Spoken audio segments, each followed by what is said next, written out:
Après son histoire glorieuse, Teahupoo fera de nouveau parler d'elle en 1980 grâce à 2 morts du de vague. Camions et camionnettes qui ont été les premiers à médiatiser cette vague. Je sais qu'il y en a d'autres qui étaient là avant eux aussi, mais camions et camionnettes sont des légendes de ce spot qui ont toujours dit on était dans un tube dans lequel on pouvait mettre une camionnette ou un camion tellement il était énorme. Donc c'est de là qu'est venu leur surnom. Et d'ailleurs Timothée est encore ce qu'on appelle camionnette.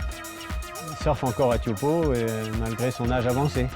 Sa réputation de machine à fabriquer les tubes dantesques se propage comme un incendie à l'international, avec pour conséquence inattendue de voir le spot introniser 7e étape du WCT en 1999.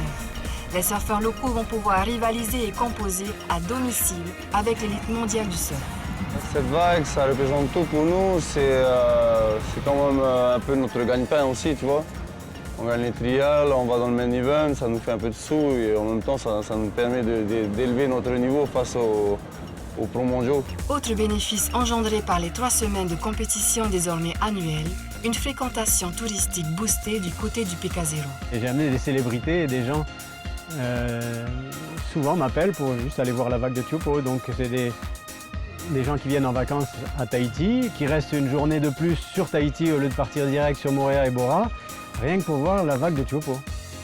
Le surf a vraiment posé Teahupoo sur la carte du monde et ça nous permet après, nous, en tant que prestataires, de proposer un peu plus que juste la vague.